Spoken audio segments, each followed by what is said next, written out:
Hola, bienvenidos. Mi nombre es José Manuel López García. Lectura de imagen. En este vídeo voy a ofrecer algunas explicaciones sobre la importancia de la lectura de las imágenes, ya que estamos rodeados de imágenes por todas partes.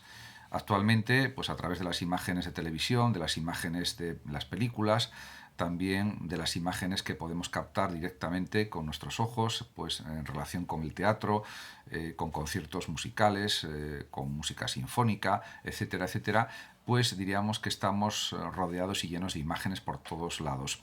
Y esto significa que vivimos en la cultura de la imagen, por supuesto también en la cultura de la palabra, de las palabras. Pero de hecho, imágenes y palabras pueden convivir perfectamente en nuestro mundo. Esto ya sucedía en época prehistórica, por ejemplo, hace 17.000, 20.000, 30.000, 50.000 años, en las cuevas en las que vivían los hombres de Cromañón, realmente ellos dibujaban o pintaban en las paredes de las cuevas pues animales para poder cazarlos con más facilidad, como una especie de rito mágico para favorecer la caza. Y también a veces incluso ponían sus manos en las paredes, dejando la huella de sus manos con colores, para que eso quedara para la posteridad, y también como una especie de ritos mágicos, religiosos, podríamos decir. En esas imágenes está el origen de la magia, de la religión, etcétera. Esto lo han estudiado muchísimo los antropólogos, y por eso se entiende que las imágenes están en el origen de la civilización humana. Incluso en la antigua Grecia, hace 2500 años, 2400, 2300, etcétera, e incluso antes, pues las imágenes tenían una función muy importante en la sociedad helena antigua. En los tiempos de Platón, de Aristóteles, de los filósofos presocráticos, podemos decir que las imágenes eran cruciales para entender la realidad, no solamente las palabras, que también lo eran. Y esto sucedía también en la época romana, hace 2000 años. Los romanos también daban muchísima importancia a las imágenes, y eso se nota muchas veces en textos escritos también, en la propia vida cotidiana. En la época romana las imágenes estaban presentes por todos lados para simbolizar oficios, profesiones, lugares, etcétera, etcétera. Por lo tanto, pues es difícilmente entendible nuestro mundo sin imágenes. Ciertamente, eso que habitualmente se dice, una imagen vale más que 1000 palabras, es discutible, porque diríamos que hay una relación intensa entre palabras e imágenes. Las imágenes se pueden leer con palabras, que son signos, en definitiva, también.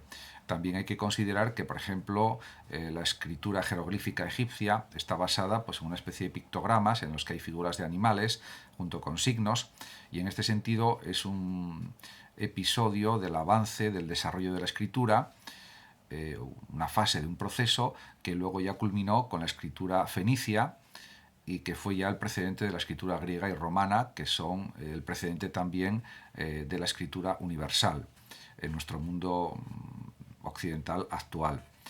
Se puede decir que la filosofía siempre se ha interesado por el análisis y la interpretación de las imágenes desde hace pues bastantes siglos, y por eso pues existen distintas ramas de la filosofía, como es por ejemplo la estética, la filosofía del arte, que se ocupan principalmente del análisis, de la observación, de la interpretación de las obras artísticas. Y ha habido grandes filósofos como Hegel, que escribió, por ejemplo, una obra magnífica que es Lecciones de Estética, que procede de sus cursos en la Universidad de Berlín. Y bueno, pues es una obra monumental de más de 880 páginas. O también, por ejemplo, Schelling, que fue otro gran filósofo alemán idealista, que también escribió una filosofía del arte y que impartió sus enseñanzas sobre esta temática en Alemania, como profesor universitario. Ciertamente ha habido otros muchos filósofos que han analizado la estética en general, hablando pues, de obras artísticas, incluso de obras literarias, por supuesto, etcétera. Por tanto, diríamos que la hermenéutica, el arte de interpretar un texto, también se puede aplicar al arte de interpretar imágenes, pues pinturas, esculturas, la arquitectura, etcétera, etcétera. Ciertamente es evidente que vivimos rodeados de imágenes, y es necesario entender esas imágenes, comprenderlas en lo que quieren significar o en lo que pretenden significar también. Existe, por supuesto, una interpretación objetiva de las mismas, que podemos decir que atribuye un solo significado pues, a cada imagen, y que pues, no permite segundas o terceras o cuartas interpretaciones. pero también es verdad que es definible una interpretación subjetiva que aporta más significados en función de los intereses de la persona, de su educación, de su cultura, de su sensibilidad, etc. De hecho, pues la lectura interpretativa, diríamos que desarrolla aspectos subjetivos que son, por ejemplo, las connotaciones emocionales que puede proporcionar una imagen o varias imágenes a la persona que está percibiendo las mismas, que está percibiendo esas imágenes. Indudablemente se pueden poner numerosísimos ejemplos de lecturas de una obra de arte, por ejemplo, de cuadros, de pinturas, de esculturas, etc. Se puede señalar, por ejemplo, que Las Meninas, que es una grandísima pintura, una magnífica obra de arte de Diego Velázquez, que fue terminada en 1665 y que posee unas dimensiones de 318 por 276 centímetros, posee unos caracteres fundamentales que pueden ser descritos, analizados e interpretados, desde planteamientos que tengan en cuenta, por supuesto, la originalidad de las meninas, la iconicidad, o lo que es lo mismo, la semejanza entre una imagen y su referente en la realidad, también la monosemia o la polisemia, que sería que si las meninas tienen un solo significado, tienen múltiples significados, y habría que decir que tienen múltiples significados, aunque pueda haber algunos fundamentales o principales. Y por último, el aspecto a valorar de la simplicidad o de la complejidad de las meninas, en cuanto, por ejemplo, a la transparencia del ambiente, del espacio que se observa en el cuadro, etc. Y también, por ejemplo, en la afirmación de que Velázquez, además de un gran pintor, era un gran dibujante, indudablemente. En cuanto al aspecto de la finalidad de las imágenes, pues cabe decir que las imágenes tienen múltiples finalidades. Una de ellas puede ser la informativa, transmitir una noticia, un suceso. Otra es la identificativa, a través de logos, de marcas y de banderas, por ejemplo, etc. Otra finalidad sería la finalidad indicativa, a través de señales y signos, pictogramas, etc., que está relacionada con la anterior, yo creo claramente. También, por supuesto, finalidades descriptivas de las imágenes, en los dibujos científicos, por ejemplo, en los diseños, en los mapas, en los esquemas, en los mapas conceptuales, etc.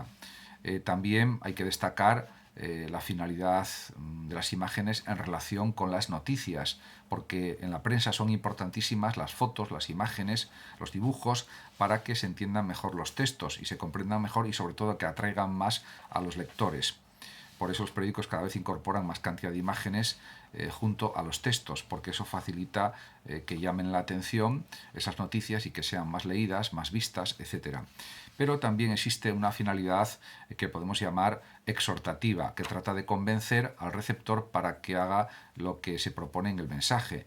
Esta finalidad exhortativa o persuasiva es la característica, por ejemplo, de la publicidad, pero también se utiliza en el ámbito de la prensa, etcétera, para llamar la atención y que la gente lea más esa noticia, porque si un titular es más llamativo o llama más la atención, pues generalmente ese texto se lee más, lógicamente.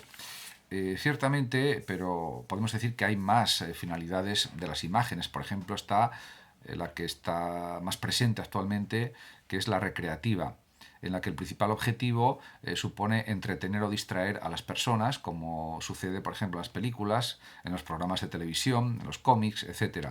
También, por supuesto, la finalidad estética, que es la característica de las obras de arte que expresan, por ejemplo, sentimientos y belleza.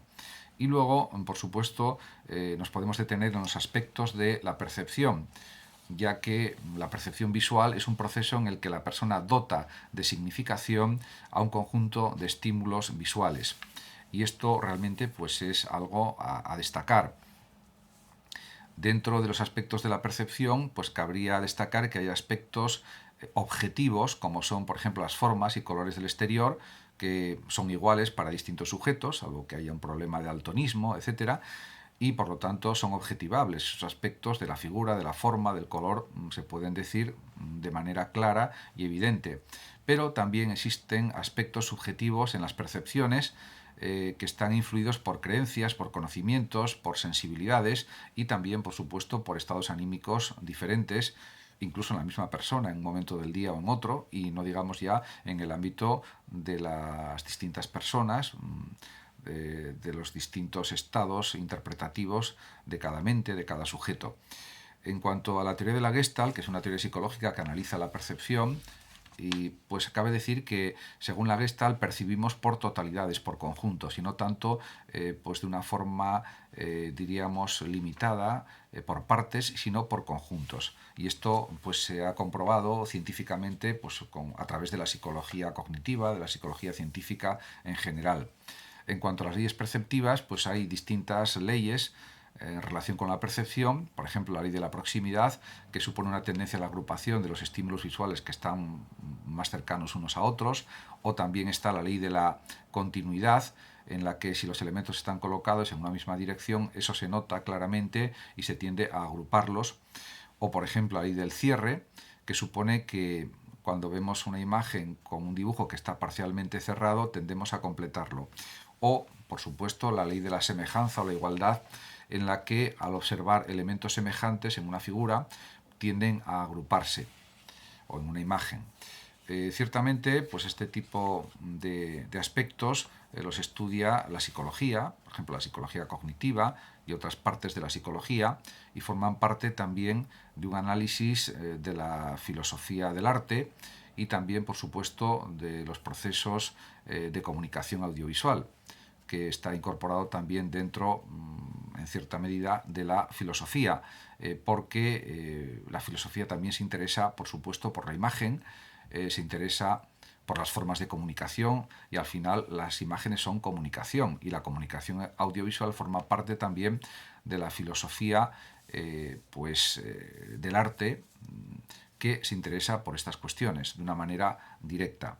Muchísimas gracias a todos por su atención. Saludos como siempre a los oyentes de Radio Sofando y Hablando de Filosofía de México. Y por último decir que los que lo deseen pueden compartir este vídeo en sus redes sociales, darle me gusta o simplemente suscribirse a mi canal de YouTube. Hasta siempre.